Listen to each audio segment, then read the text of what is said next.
salários de Juliano, Renato Augusto e Roger Guedes. Então ele vai liberar ali 3 milhões de reais. Se o William vier, e depende do William, o William tem uma proposta na mão, até terça-feira se imagina que ele dê uma resposta. O Corinthians não está nem otimista nem pessimista, o Corinthians está esperando a decisão do William, porque ele pode ter proposta de outro lugar, e ele precisa rescindir com o Arsenal, que ainda não rescindiu. Mas quer, né? Está totalmente sem espaço. Ele quer sair do Arsenal, mas ele pode sair do Arsenal e ir para o West Ham ou ir para o Zenit e não vir para o Corinthians. Então o Corinthians vai esperar a resposta do William.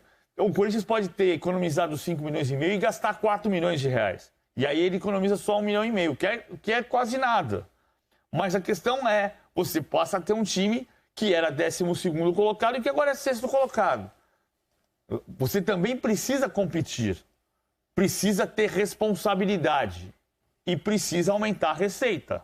E para aumentar a receita, precisa classificar para Libertadores, precisa ganhar Brasileiro, que não vai ser esse ano, precisa ganhar Libertadores. Precisa fazer as duas coisas. É igual se você tivesse uma prestação. Se você tem uma prestação de um apartamento, você ganha R$ 1.200 e gasta 1.000 com a prestação, não vai dar certo. Agora, se você ganhar 15 mil reais e gastar 800 com a prestação, vai funcionar. Muito bem, são dois clubes que você conhece de perto, né, Roger? Tive o prazer de vestir as duas camisas, duas gloriosas, mas não fiquei muito feliz com o jogo apresentado pelos dois times hoje, Marcelo. Achei até que o Grêmio foi melhor do que o Corinthians, mas o Corinthians cozinha muito bem o jogo, né? É um time com poucas iniciativas, que parece que não quer muita coisa com a partida, ele vai cozinhando, e aí dá uma espetada ali, dá uma espetada aqui, consegue uma bola parada, força muito a jogada por cima com o Jô, que é o seu forte, né? O Jô trabalha muito bem entre os dois zagueiros e muito bem nessa bola alçada, e mais uma vez com o gol do Jô, o Corinthians consegue 3 pontos e vem numa recuperação do campeonato impressionante, né? Mesmo com a entrada de Juliano e Renato Augusto, que ainda são entradas com pouco tempo, né? O time se recuperou muito bem. O Renato entrou no segundo tempo, o Juliano já vem jogando de titular, né? Nas últimas partidas, e o Renato vem entrando. Renato entrou bem novamente, tem uma finalização no travessão no final da partida, mas é um jogo pragmático, não é aquilo que o torcedor ainda quer ver, não é aquilo que o torcedor deseja, mas é um time que sabe cozinhar a partida.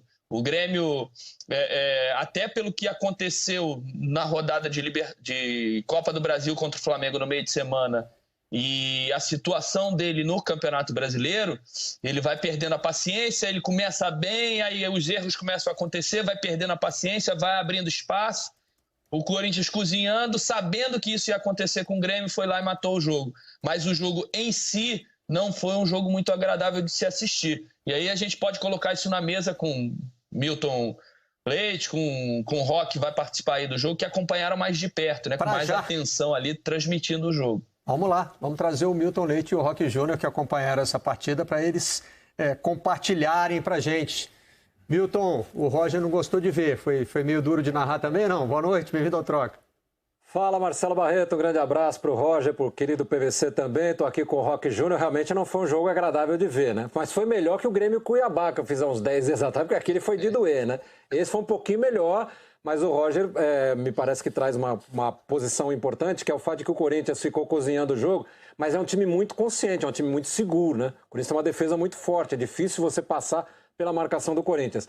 Dava a impressão, e o Jô até confessou isso na entrevista na saída do campo, que o Corinthians queria, se ficar 0-0 estava tudo bem para o Corinthians, né? O empate fora de casa, depois de ter vindo de uma vitória boa em Curitiba, ter ganho do Ceará em casa, enfim. 4 últimas partidas do Corinthians fora de casa, do Corinthians no campeonato, 3 foram fora de casa. Ele empatou um clássico com o Santos na Vila e ganhou do Ceará em casa, Atlético Paranaense fora e agora o Grêmio fora. Então ele faz uma soma de pontos. O Corinthians é um dos melhores visitantes do campeonato, né? Se em casa ele não tem ido tão bem, mas fora de casa ele tem ido muito bem e hoje consegue a sua 3ª vitória seguida. Roque, foi chato o jogo, Roque, ou não? Boa noite a todos, né? Sim, eu também esperava mais, né, Milton? Na verdade, eu acho que faltou criação tanto da parte do Corinthians quanto da parte do Grêmio, né? O Grêmio tentou no início um pouco melhor, né? Teve algumas chances, essa chance, uma outra com Borja, mas depois criou muito pouca chance de finalização dentro da área, né? Assim, um jogo que para mim realmente poderia ter ficado no 0-0 porque as duas equipes não criaram e o Corinthians foi eficaz na bola parada. Lembrando, né, para os amigos de casa, que o Corinthians e Grêmio ficaram quase 8 horas sem fazer gol, né? Porque eles estavam desde os 2 últimos campeonatos brasileiros, os 2 jogos terminaram 0-0. Hoje já estamos com 34 do segundo tempo, quando sai o gol do Jô, né? Se você pega antes dos 2-0-0, dos 4-0-0, a vitória do Grêmio, se você soma os minutos daquele jogo com os desses 4, mais os de hoje, já estavam chegando em 8 horas eles jogando sem conseguir fazer gol. Acho que a gente tem que destacar alguns méritos. O Corinthians é um time que marca muito bem, é uma das melhores defesas do campeonato, é um dos melhores visitantes, né? O Corinthians entrou hoje como o 3º melhor visitante, provavelmente vai melhorar esse desempenho com essa vitória fora de casa. E o Grêmio claramente se desestabilizou. A gente, no lance do gol, quando sai o gol, vai todo mundo para cima do juiz, porque eles entenderam que não foi falta em cima do Jô que originou o cruzamento para dentro da grande área. Segundo o Salvo Espínola, que estava com a gente, a nossa central do apito, houve a falta, então não houve nada de irregular no lance. Mas aí o Maicon é expulso, né? Ele leva um amarelo por reclamação, leva o vermelho porque ele continuou reclamando e quase bateu no juiz, né? Quem segura ele é o Fábio Santos, dá uma agarrada nele para ele não ir para cima do juiz. Os próprios corintianos evitaram. A gente está vendo exatamente os corintianos comemorando lá no canto. O time do Grêmio vai inteiro para cima do juiz, né? Então o Grêmio se desestabilizou completamente nos minutos finais da partida e quase tomou o segundo gol, né? E até a hora que o Michael sai, você vê o Filipão falando com ele de que o que você está fazendo? Por que você está fazendo isso, né? Porque o Michael, o jogador experiente que é, no momento desse, se você leva o gol, você ainda tem tempo, né, para tentar empatar ou virar. Muito mais difícil se você é expulso, um jogador como ele que entrou para tentar fazer a diferença e ali acaba prejudicando ainda mais o Grêmio. Eu vejo no rosto do Filipão ali o espanto, né? Mas o que aconteceu, Michael? Por que você fez isso, né? Tem a questão do Maicon, o Barreto. Fala, Roger. Que é um ano para ele praticamente de despedida, né? Ele já declarou isso, que provavelmente vai encerrar a carreira no final do ano, ou vai se despedir do Grêmio. É um ano difícil para o Grêmio, com essas derrotas todas, zona de rebaixamento no Campeonato Brasileiro, ele com muitas lesões, sentindo muita dor para fazer esse sacrifício de poder estar em campo com a camisa do Grêmio. Então, acho que ele ainda não conseguiu digerir todas essas informações e aí entrou em campo muito pilhado, né? Já vinha de uma lesão, estava um tempo fora, e aí quando entrou em campo já entrou pilhado, tendo que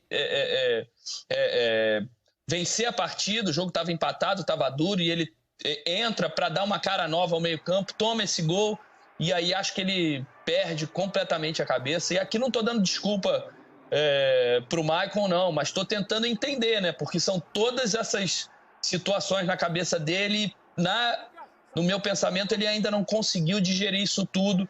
Tudo é uma avalanche de informações, de sentimentos, e para ele tem sido difícil administrar isso. E eu acho que isso pode explicar um pouquinho essa reação dele meio que destemperada hoje. O ano da despedida, a temporada da despedida já mexe muito com o emocional do jogador. Quando você junta o fator físico a isso, né? O jogador não está conseguindo desempenhar em campo quando ele costumava, certamente esse... E sente dor, né, Barreto? Faz força para jogar, né? Faz tempo. Faz tempo que ele está jogando com dor, né? Tá jogando esforçando demais para jogar. Agora, hoje ele jogou 15 minutos. O grande pecado é que ele ficou 15 minutos em campo. E o Grêmio precisava muito dele. Você tira o Campas. Eu não achei que o jogo foi ruim, vocês já falaram isso. Eu não achei que o Campas fez uma partida ruim como titular. Ele finalizou 2 vezes, deu passe para finalização. Não foi no ritmo do jogo, né? O ritmo, acabou de chegar. O jogo também, foi fraco, acabou de chegar. Agora, aí entra o Maicon. Entra para quê? Para cadenciar, para marcar a saída de bola. Tem uma coisa que me parece, Milton Roque também, Roger. Acho que tem uma diferença do Corinthians hoje, que é essa capacidade de fazer a bola circular mais no campo de ataque. Lentamente, sem infiltração, sem ameaçar. Mas é quase uma retranca no campo de ataque. Se eu tenho a bola, você não vai fazer gol em mim. Eu acho que você tem razão. Acho que você tem razão. Inclusive, hoje o Corinthians teve muita dificuldade nos primeiros 25, 30 minutos, porque a marcação do Grêmio era implacável, né? O Grêmio atacava sempre com 2 jogadores em cima de quem estava com a bola. O Corinthians quase não conseguia respirar. Mas a partida... E não dá para fazer isso o jogo inteiro, né? Vocês que jogaram sabem disso, né? É difícil você ter uma marcação tão agressiva o tempo todo. Bastava o Grêmio dar uma parada para respirar, né? O Corinthians saía tocando a bola e eu acho que o PVC tem razão. É um mérito desse Corinthians hoje saber circular mais a bola, né? Tem que só ver um contraponto disso, o Grêmio ganhou muito essa bola do Corinthians no campo de ataque. Mas não transformou isso. Mas não transformou. Né? Se pega um time que transforma, ia ficar mais difícil para o Corinthians, né? Não ia conseguir, de repente, se você pega o tanto de bola que o Grêmio roubou ali no ataque, e consegue fazer aquilo ali 2 gols, depois o jogo não vai conseguir, né, mesmo ficar com a bola. Eu acho que nesse jogo, sim, o Grêmio não conseguiu, acabou não finalizando, não conseguiu transformar essas bolas roubadas em gol. O Corinthians, quando passava para o campo de ataque, conseguia ficar com a bola, né, porque tinha até mais qualidade ali quando estava na fase ofensiva, mas não conseguia também criar. Né? Então tem um ponto aqui que é sensível, né? Tanto a criação de jogadas, né, não só ficar com a bola, mas também o próprio Juliano falou, a construção, o início ali, para ele construir